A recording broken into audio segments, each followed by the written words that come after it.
Boa tarde aos amigos e amigas. Nós estamos iniciando esta live de segunda-feira. Hoje temos a grata satisfação de receber a deputada federal Gleice Hoffmann, uma lutadora aqui do nosso estado e que faz um trabalho brilhante lá em Brasília. Foi nossa senadora, foi nossa ministra-chefe da Casa Civil, depois de ter sido diretora da Itaipu, aqui no Paraná, né? E com muita garra tem feito a defesa dos paranaenses, dos brasileiros e brasileiras, né? Especialmente de quem trabalha, de quem produz. Então, é uma guerreira que a gente tem orgulho de caminhar com ela nesse estado. E eu pude caminhar com ela, inclusive, nesta eleição passada, né? E ela foi a terceira deputada com a maior votação no estado do Paraná na última eleição, né? E eu tive a satisfação de ser o terceiro deputado mais votado estadual. Então, fizemos votos juntos em todos os municípios do estado do Paraná e tenho acompanhado o trabalho da Gleice, e um trabalho assim que merece todo o apoio e o aplauso. Então, estamos recebendo várias lideranças que já estão se conectando aqui para acompanhar a live, agradecer a presença de todos, de todas, e saudar mais uma vez a grande presidenta do PT, nossa deputada federal, Gleice Hoffmann. Bem-vinda, e queremos ouvir você sobre o trabalho que a nossa bancada, que a oposição, né, que está fazendo no Congresso Nacional, nesta conjuntura adversa, né, agravada pelo coronavírus, mas ela já estava adversa a conjuntura, e o coronavírus veio para agravar. Então, nós queremos receber você com muita alegria aqui na nossa live. Lemos, muito obrigada aí pelas palavras carinhosas e pela apresentação que você fez. Para mim também é um prazer muito grande estar junto com você, fazendo essa conversa aí para falar um pouquinho, explicar para o pessoal, para o povo paranaense, para as lideranças, o que está acontecendo aqui em Brasília, como que a gente está enfrentando essa crise no Congresso Nacional, e também saber, e eu tenho acompanhado, das ações que vocês têm feito aí na Assembleia Legislativa do Paraná, né? A nossa bancada, você como líder que tem conduzido aí a oposição, a gente vê as manifestações, as ações, os projetos, as medidas para a defesa do povo paranaense. Também quero te cumprimentando você, cumprimentar a bancada de oposição e do PT, pelas ações que vocês têm feito, né? E, claro, pela sua luta, que é sempre uma luta muito grande em favor da educação, dos trabalhadores em educação. Recentemente, acompanhei uma decisão também, um projeto que a Assembleia votou por iniciativa do próprio Ratinho, né, que acaba com cargos na área da educação. Ou seja, a educação sempre é foco da desestruturação desses governos aí, que não tem compromisso com o povo paranaense, não tem compromisso com a melhora e com a melhoria da condição de vida da população e da nossa juventude, das nossas crianças. Então, parabéns pela sua atuação. E aqui em Brasília, nós, como vocês, estamos fazendo sessão remota. Embora eu fique aqui em Brasília, esteja aqui, tenho ido em algumas sessões lá no Congresso, alguns poucos líderes têm participado, mas a maioria das sessões é por computador, como vocês estão fazendo aí. O que nós procuramos fazer desde o início, a bancada do PT, até porque nós, do Partido dos Trabalhadores, já governamos esse país, conhecemos o Brasil, sabemos das dificuldades que o povo brasileiro enfrenta, sabemos dos problemas que tem. E temos ex-ministros da saúde, técnicos da saúde, que militam, né, no partido, estão no nosso setorial, no núcleo de acompanhamento em políticas públicas, nos alertaram da gravidade dessa pandemia, do significado disso para a vida das pessoas, do que ia acontecer, do agravamento que ia ter. Então, nós nos preparamos para tentar ajudar o Brasil e o povo brasileiro, independente de sermos oposição. Apresentamos projetos e propostas para enfrentar essa crise. E o primeiro projeto que nós apresentamos foi de uma renda emergencial. Nós apresentamos o valor de um salário mínimo a ser pago a todos os trabalhadores na informalidade, a quem tinha dificuldade, a quem estava ganhando Bolsa Família, enfim, a base, né, as pessoas mais pobres do Brasil, para garantir um salário mínimo nesse período de crise. O Bolsonaro não queria isso, depois queria dar R$ 200, aí nós fomos com o nosso projeto para o Congresso, articulamos com a oposição apresentou junto, conseguimos negociar R$ 600. Então, a renda emergencial que hoje está sendo paga ao povo brasileiro, e, aliás, de forma desrespeitosa, com as imensas filas que Bolsonaro deixa formar, as exigências que não podia ter, como exigir CPF de filhos, exigir CPF dos outros membros da família, a demora que ele teve para fazer, efetivar isso. Então, essa renda, ela é resultado de uma ação da oposição, né, capitaneada pelo PT, para ajudar as pessoas. E agora o Bolsonaro, depois que ele viu que precisava uma ajuda, ele disse que é dele, óbvio que é o governo que está pagando, mas depois de muita pressão. Aprovamos um projeto que ele ainda não colocou em prática para proteger os micro e pequenos empresários, que precisam de crédito, precisam de capital de giro, precisam que o Estado ajude a pagar os seus funcionários para eles não demitirem, para quando terminar a crise, o restaurante poder abrir, a lanchonete poder abrir, o salão poder abrir, ou seja, os serviços de comércio poderem voltar a funcionar. O Bolsonaro soltou uma linha de crédito que exige que o micro ou pequeno empresário tenha a folha de pagamento, a sua folha de pagamento bancarizada. Só dá empréstimo para aquele que pague os funcionários através do banco. Até nessa hora, Bolsonaro pensa em banco, ao invés de ajudar os pequenos e os micros. Nós tiramos essa exigência, mas ele ainda não aplicou a lei que nós aprovamos no Congresso. E essa semana nós vamos tratar sobre a proteção de trabalho, de emprego, para os demais trabalhadores, porque a medida provisória que ele mandou suspende o contrato de trabalho e deixa reduzir o salário. Num momento de crise como essa, que nós precisamos das pessoas ganhando dinheiro para poder consumir, para não deixar a economia parar e também não precisarem ir trabalhar, ele faz a coisa na contramão. Então, desde o início, nós nos colocamos como uma bancada ativa para apresentar propostas para ajudar o povo brasileiro. E eu acredito que a gente tem conseguido fazer essas formulações, inclusive na área de saúde, onde nossos 3 ex-ministros estão atuando de maneira muito forte. O Alexandre Padilha, o Arthur Quioro e o Humberto Costa, que têm ajudado muito o PT a fazer a avaliação dos riscos e do que a gente precisa fazer para melhorar a atuação nessa área, que o governo melhore para proteger o povo. Gleise, aqui também a gente acompanhou a luta da nossa bancada para que o governo federal atue na ampliação de UTIs para proteger quem precisa de proteção nesse momento de pandemia. Porque o governo federal, por exemplo, no Paraná, tem apenas um hospital federal que é da universidade, que fica em Curitiba. Mas nem esses hospitais que são federais, ele tem investido.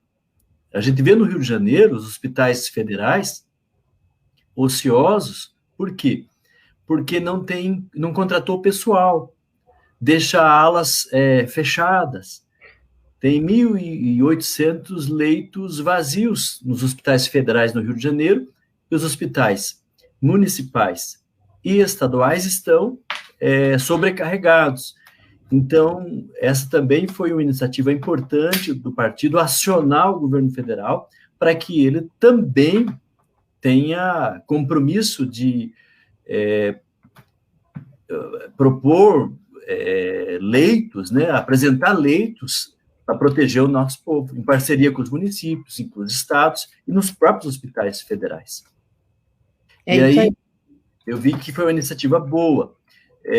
Também, aqui chegou uma pergunta da Rose Lima. Ela está pedindo apoio à deputada e à bancada aí para derrubar o possível veto, né? Porque o presidente está dizendo que vai vetar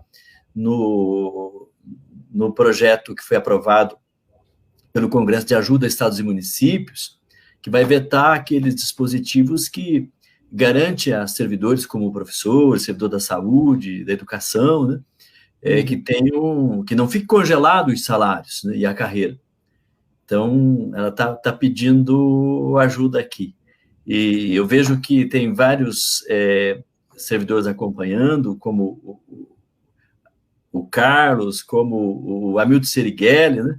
Eu quero cumprimentá-los e dizer que estamos aqui com um debate muito importante, ouvindo as boas ações que a deputada Gleice e a nossa bancada está fazendo lá no Congresso. Isso, cumprimentar a Rose, também cumprimentar o Serighelli, cumprimentar o Moisés, Daniel, o pessoal que está aí cumprimentando a gente, o Carlos. Bom, primeiro em relação, Rose, ele ainda não vetou, eu acho que ele ainda não sancionou o projeto com os vetos, mas com certeza se vetar, nossa posição vai ser pela derrubada do veto. É um escândalo isso, né, para ajudar estados e municípios a conta ficar com os servidores, nós não aceitamos isso. Brigamos muito lá na Câmara para reverter a situação, conseguimos reverter, foi para o Senado manteve a reversão que fizemos, e agora, claro, queremos derrubar o veto. Isso que o Lemos fala sobre a questão dos hospitais é muito importante, porque além da ação legislativa, a gente também está acionando o judiciário. Então, nós entramos com 3 ações populares importantes. Uma que é para garantir leitos de UTI para toda a população, e inclusive fazer fila única. O Estado requerer os leitos de UTI privados que tem por aí e que estão sem ser utilizados. Não dá para deixar as pessoas morrendo nas filas do SUS e ter leito de UTI vago. Isso tem que entrar numa fila única, né? Eu sempre digo, até porque essa doença, esse Covid-19, é uma doença de rico, né, Lemos? Porque é do pessoal que viajou para fora, veio para cá, trouxe o vírus e agora está disseminando para toda a população. Então, todo mundo tem que ajudar. E o SUS é importantíssimo, porque o SUS paga transplante, o SUS paga alta complexidade para pobre ou para rico. Então, nesse momento, tem que entrar tudo que nós temos de equipamento, inclusive os leitos hospitalares do privado, né, que servem aos mais ricos. Então, não pode deixar de entrar. E é bom também dizer, e queria aproveitar aqui para esclarecer, porque a turma do Bolsonaro fica aí fazendo fake news, né, eles fazem muitas fake news, dizendo que o PT não construiu hospitais quando governou, que só construiu estádio de futebol. Isso é mentira. De fato, os nossos governos tiveram que construir os estádios porque tinha um contrato com a FIFA para fazer a Copa do Mundo, e a iniciativa privada, que era a responsável, não fez os estádios. Então, nós tivemos que fazer para cumprir o contrato, senão a multa ia ser muito maior, ia ser feio para o país não realizar a Copa, enfim. Tinha um contrato, foi assinado.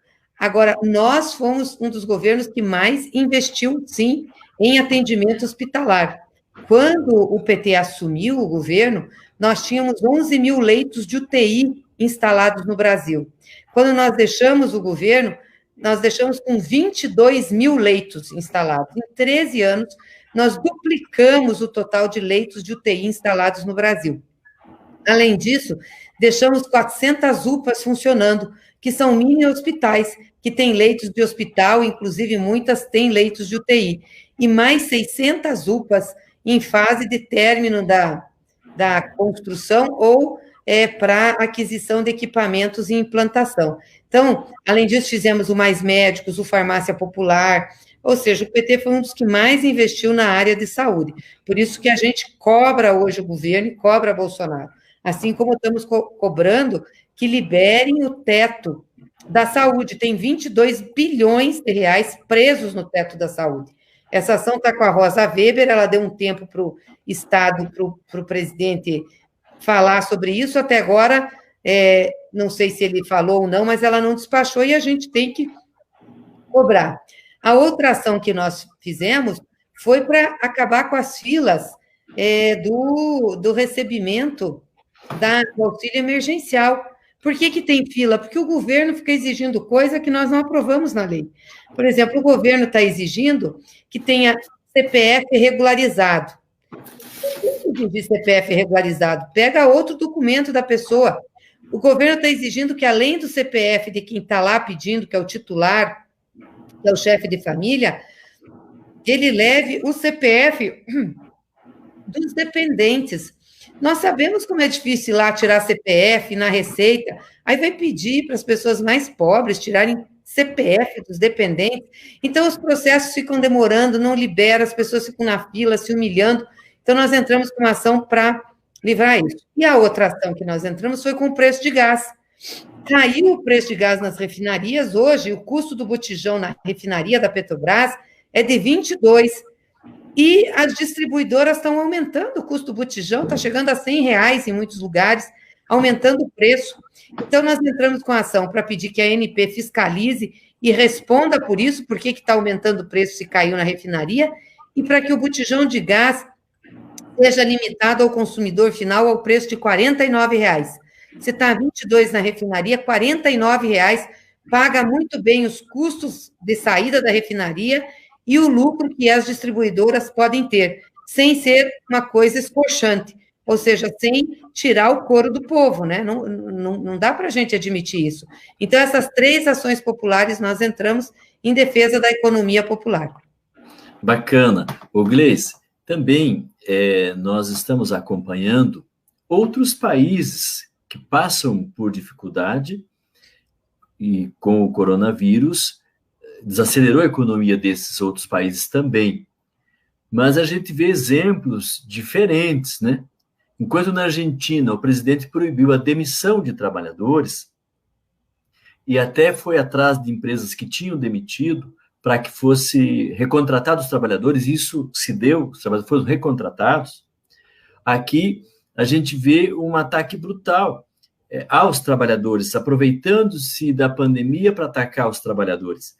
Eu vi, por exemplo, que a Alemanha está pondo 30% do PIB da Alemanha para salvar a vida e salvar o emprego, salvar as empresas, né, que precisam de proteção do Estado. Uhum. Também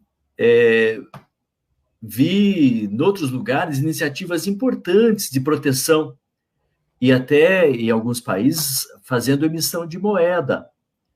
E aqui no Brasil tem um grupo de economistas, e aí vai da esquerda, passa pelo centro, chega na direita, que estão defendendo a importância de emitir moedas, ampliar o lastro, né, financeiro no Brasil para proteger o nosso povo. Inclusive, mandar mais recursos para os estados e municípios, porque esta ajuda aprovada ela foi muito importante, mas é insuficiente, porque nós precisamos atravessar essa quadra difícil com essa pandemia e sair com vida, né? Claro. E aí eu gostaria que você nos ajudasse, você que tem uma compreensão muito boa da economia, debate muito bem o orçamento, e eu vi suas falas, né? Às vezes você não sabe que a gente está assistindo, mas a gente está assistindo você lá falando na tribuna da Câmara, nos programas, né, lá da Câmara. Eu vi você fazendo com muita altivez esses debates. Queria que você falasse para os nossos amigos e amigas aqui que acompanham a nossa live também. O que acontece? O Bolsonaro, quando é pressionado para dar resposta ao país que ele tem que dar, e nunca consegue dar uma resposta séria, né? Ou ele fala e daí para as mortes, ou ele diz que vai fazer um churrasco, ou ele sai passear de jet ski, é o Bolsonaro, mas ele sempre diz, nós não temos dinheiro. Ele está mentindo. Estado tem sempre dinheiro, é só querer ter. Estado não quebra, não é que nem a casa da gente, não é limitado por uma receita. Porque quando a receita recolhida da sociedade, então os tributos não dão para pagar as contas que precisa, o Estado pode emitir moeda, o Estado pode fazer dívida. E o Brasil pode, numa situação como essa de calamidade, emitir moeda e fazer dívida, como outros países estão fazendo, inclusive os Estados Unidos. Bolsonaro não gosta tanto dos americanos, podia copiar eles pelo menos nisso, né? Na emissão de moeda. Ou seja, faz dívida, salva a vida do povo, salva o emprego, gasta o que tiver que gastar, para, como disse você, a gente sair vivo lá na frente. Se sair morto, não adianta nada, não tem nem economia que resista, né? Morto não ajuda na economia. Então, a cabeça do Bolsonaro é uma cabeça atrofiada nesse sentido. Mas não tem dinheiro, não dá para gastar. Dá para gastar, sim. Qual é o problema da emissão de moeda, geralmente, na economia de um país? É a inflação. É você ter muito dinheiro em circulação, aumentar muito a demanda por produtos da população e você não ter indústria, comércio que ofereça esses produtos. Mas agora nós estamos numa deflação. Não tem comércio, não tem, as pessoas não estão comprando, as pessoas. Então, as pessoas, por quê? Porque não tem renda, porque não tem dinheiro, porque tudo parou. Então, as pessoas precisam ter um dinheiro para refazer o processo de produção, de comercialização, para dar sustentação à economia. Precisamos de dinheiro para retomar investimentos, precisamos de dinheiro para a saúde. Então, não vamos ter problema de inflação. Esqueça, vai demorar muito para o Brasil ter problema de inflação, né? E a dívida não é o problema. Ah, porque a dívida do Brasil está em 70 e poucos por cento, quase 70%, a dívida líquida. A dívida do Japão é 200% do PIB, a dos Estados Unidos é perto disso. O problema não é endividar, o problema é você ter uma lógica na tua dívida e você conseguir, claro, jogá-la no tempo e ela ser sustentável. Isso dá para nós fazer. Então, ele, se não adotar essa medida, se não fizer dinheiro, se não colocar para circulação, ele vai ser responsável pelo aumento das mortes no Brasil. Ele não pode lavar as mãos. Ele está lavando as mãos numa bacia de sangue. Ele não pode fazer isso. Ele tem que ter responsabilidade. E dá para emitir moeda. É só o Banco Central dizer para o Tesouro, gaste. Ele entra dando lastro com o título do Tesouro e gasta. E se precisar imprimir o papel moeda, a Casa da Moeda imprime. Como, aliás, eles vão pedir agora para pagar os R$600, porque não tem papel moeda o suficiente para isso. Então, o governo é isso, é para isso que existe o governo. E isso não só sou eu que sou da esquerda que estou defendendo, não, economistas de centro, como você disse, da direita, estão defendendo isso, porque sabem que se não fizer isso, nós não vamos sair da crise. Quebra o sistema, aliás, o próprio sistema capitalista, né? Se o Estado não entrar para dar guarida, para dar sustentação. Então, tem um movimento, sim, forte nesse sentido, mas a cabeça do Bolsonaro, a cabeça do Paulo Guedes não permite que se faça isso, né? Eles Paulo Guedes já quer voltar para ter uma agenda fiscal de novo. Gente, é uma loucura isso daí. Fazer uma agenda de ajuste fiscal agora, de retirada de direito, é só gente que não tem compromisso nenhum com o povo, nem com o país, né? Correto. O Paraná, por exemplo, deixou de arrecadar este mês de abril, último mês de abril, 17% teve uma redução de 443 milhões. E isto, o governo federal pode recompor. A previsão é de que no mês de maio, agora, vai perder 23%, chegando a mais de 700 milhões de menor arrecadação, reduz a arrecadação. Aí o Estado e o município, esses entes federados não podem emitir moeda, não pode, tem limite até para se endividar. Mas o governo federal, como você explanou muito bem, pode socorrer, sem precisar sacrificar o nosso povo. Então, isto é importante. Nós sabemos que essa pandemia vai passar, mas para ela passar mais rápido, nós, evidentemente, temos que dar as condições, né? O poder público dá as condições para o nosso povo passar o mais rápido possível por essa pandemia. Porque se ficar o governo federal jogando contra o nosso povo e contra a vida, vai demorar mais para passar. Sim. Aí, os efeitos serão muito mais danosos sobre a saúde e também sobre a economia. Então, essas posições que você tem adotado, tem defendido junto com a bancada, junto com a oposição, junto com o nosso partido, tem sido muito importante. Então, a gente quer, mais uma vez, te cumprimentar pelo trabalho bonito que vem fazendo e queria também comentar com você que tem uma medida provisória que a gente luta para que ela não seja implementada, que é aquela que ataca as terras indígenas, né? Ataca... 10. Ataca... exato, e isso é um absurdo, né? Então, a nossa posição contra isto, a luta de vocês aí é muito importante para nos ajudar a proteger os povos nativos, né, das florestas, os nossos índios que estão distribuídos em todo o Brasil e são ameaçados, né, por garimpeiros, por grileiros, por madeireiros. E então essa atuação também ela é muito importante, né? Uma outra coisa importante que continuamos defendendo, e você tem feito uma luta junto conosco muito importante, é na defesa da reforma agrária, para que essas áreas que estão ocupadas possam virar assentamentos, os assentamentos possam ser respeitados e receber recursos, né? Então, a agricultura familiar se ressente muito com a falta de política do governo federal, por exemplo, o PA. Né? Isso é um absurdo que tem sido feito contra os pequenos agricultores, a agricultura familiar no Brasil. Então, você tem atuado bastante nesse tema e tem muitas lideranças do Paraná que acompanham o seu trabalho aí. Se pudesse conversar com a gente um pouquinho sobre isso também. Não, com certeza. Não, primeiro, essa MP 910, nós já falamos para o Rodrigo Maia que ela não pode entrar nessa pauta. Nós fizemos um acordo na Câmara, que nesse momento de pandemia, nós só íamos votar medidas e projetos que tivessem a ver com a crise, para enfrentar a crise, para ajudar as pessoas. Essa emenda, essa medida provisória aí da grilagem, né, que regulamenta a grilagem, legaliza a grilagem de terra, ela é de antes, ela não tem nada a ver com essa pauta. Então, nós não temos nenhum compromisso para votar, não queremos votar, somos absolutamente contra.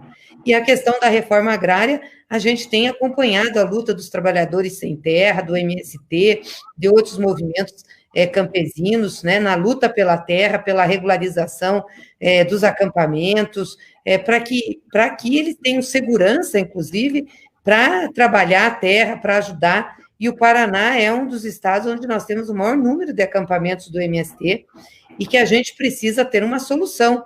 Muitas terras já são terras que não tinham mais produtividade, que não tinham mais condições de continuar onde estavam, que já estão há muito tempo na mão das famílias que acamparam e que precisam agora ser regularizadas. Isso tem a ver com democracia, com direito, com acesso à qualidade de vida, aos bens, ao consumo, a um alimento saudável, né? E eu quero aproveitar para parabenizar o Movimento Sem Terra, os movimentos campesinos, pela luta de solidariedade, né? Pela ação de solidariedade que tem feito em todo o Brasil, doando toneladas de alimentos aí nas periferias das cidades, fazendo a luta solidária, mostrando a importância da reforma agrária, de trabalhar a terra, doando produtos que produzem, das cooperativas, e isso dá muito orgulho para a gente que trabalha ao lado desse movimento. Então, quero aproveitar para parabenizar, Lemos. Sei que você também é um batalhador dessa causa, a gente sempre se encontra nos assentamentos, nos acampamentos, porque a gente sabe a importância que isso tem, não só para a vida daquelas famílias que são acampadas ou assentadas, mas a importância que isso tem para o Brasil e para a imensa maioria do povo brasileiro. Garantia de comida saudável na sua mesa. Então, agora, no final de semana, o 8 de abril, né, o assentamento lá de Jardim Alegre, entregou nas várias cidades do Vale do Ivaí produtos orgânicos, né? Mais de 4 toneladas de produtos. Aqui, no Paraná, você sabe, mais de 50 toneladas de alimentos já foram distribuídos nas várias regiões pelo MST. O MST é uma bênção, né? Uma bênção para a população, tanto do campo quanto da cidade. Então, nossos parabéns, né, ao MST e a toda a agricultura familiar que produz comida para o nosso povo. E aí nós precisamos também, Gleice, aqui, falar da educação. Nós estamos com uma PEC número 15, tramitando na Câmara, e queremos que ela avance, né, e vá para o Senado o quanto antes, porque ela trata do Fundeb, que é o fundo que financia toda a educação básica brasileira. Só para você ter ideia, Curitiba, se não aprovar a prorrogação do Fundeb, no ano que vem, perderá em torno de 300 milhões. Cascavel perderá em torno de 80 milhões. Londrina perderá mais de 100 milhões. Então, você imagina os pequenos municípios, que é muito importante esse recurso para bancar a educação básica. E a gente sabe que o Paulo Guedes tem feito corpo mole. Inclusive, ele queria acabar com todos os fundos. Mas o Fundeb, ele é necessário, ele foi importante, ele foi criado durante o governo Lula, e ele abrange a educação básica, desde a educação infantil, passando pelo fundamental, o médio, né, com todas as suas modalidades. Então, é muito importante, e está ligado ao Fundeb o piso salarial do professor e também a hora-atividade. Então, não está dissociado. E esta é uma política importantíssima, e a gente precisa, mais uma vez, do apoio, do empenho de vocês. Eu sei que vocês estão fazendo esse esforço grande, mas para dar a atenção devida. E nós precisamos aprovar o quanto antes, ainda no primeiro semestre, para regulamentar no segundo, para em janeiro, de 1º de janeiro, estar funcionando, está valendo. Porque trata-se, questão que mexe com o orçamento, mexe com o dinheiro. Aí, queria também pedir para você comentar um pouco sobre a educação. Não, com certeza, Lemos, nós estamos atentos a isso, a gente tem lá um grupo forte de educação, de educadores na nossa bancada, vários professores, né, que estão no núcleo, sempre nos alertando, a gente tem acompanhado isso, e estamos fazendo força para isso ser votado, mesmo agora na pauta da pandemia, porque nós reconhecemos que a questão da educação é fundamental para essa crise, né? Porque a hora que sair, nós vamos ter que retomar o calendário escolar, vamos ter que cuidar das nossas crianças, dos nossos estudantes. Agora a educação está ajudando com a questão da merenda, sendo em muitos estados, sendo distribuída para as famílias. Então, faz parte da nossa pauta e do nosso projeto aqui, que é o projeto do enfrentamento à crise. A bancada toda está sabendo disso e está empenhada, viu? E eu queria aproveitar para mandar um abraço lá para o pessoal de Jardim Alegre, onde a gente teve uma votação muito expressiva, né, Lemos? Você foi a mais votada lá, como federal, eu fui o mais votado como estadual também lá. É o nosso abraço, a nossa gratidão. E entre várias lideranças que estão acompanhando a live, está a Márcia Lopes, de Londrina, que é referência, né, não só no Brasil, para além do Brasil, na defesa da assistência social como política pública, como direito das pessoas, né? Que é uma outra área que também você tem feito um debate, a nossa bancada tem feito um debate brilhante aí em Brasília, para que o SUAS não seja enfraquecido, para que o SUAS seja de fato implementado, né? E principalmente nesse momento de fragilidade, né, de milhões de brasileiros precisando de assistência social, né?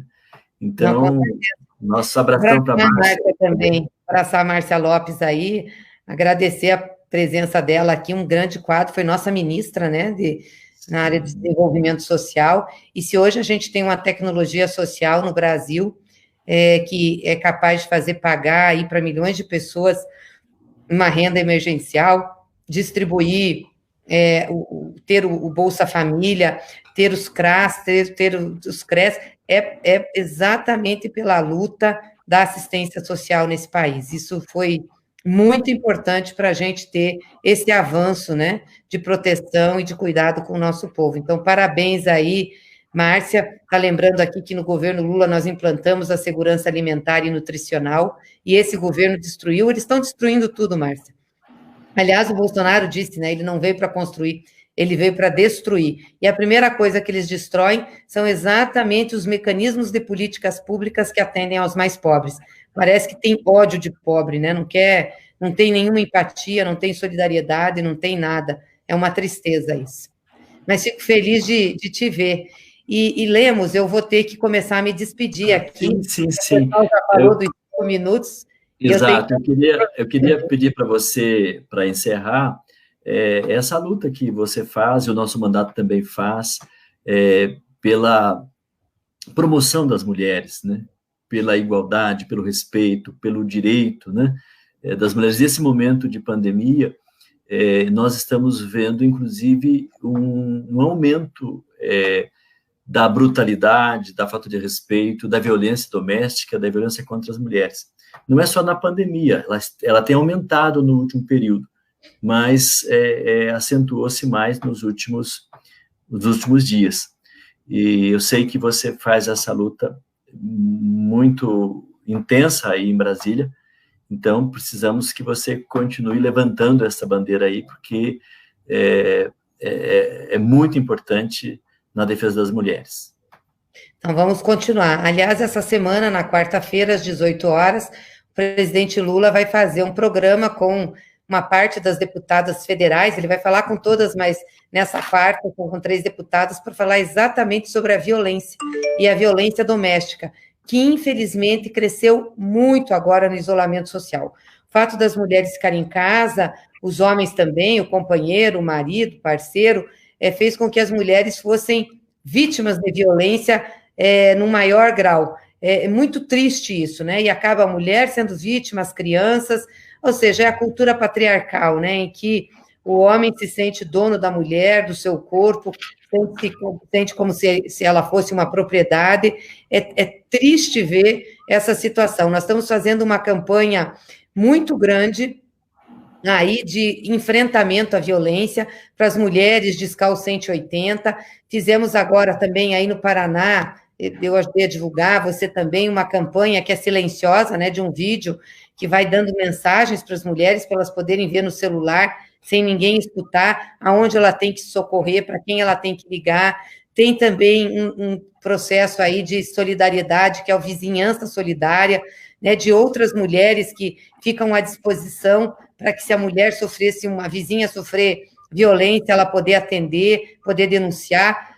Nós não podemos deixar sem denunciar. Então, se você está sofrendo violência, procure uma vizinha, diz que o 180, procure ajuda, denuncie, porque se ficar sem denunciar, essa violência vai persistir. Nós não podemos admitir uma sociedade onde a mulher seja vítima de violência do jeito que é no Brasil, vítima de homicídio, feminicídio. Nós temos que enfrentar, né? Até porque essa violência doméstica, a violência contra a mulher, ela é a gênese da violência na sociedade, da hierarquia das relações.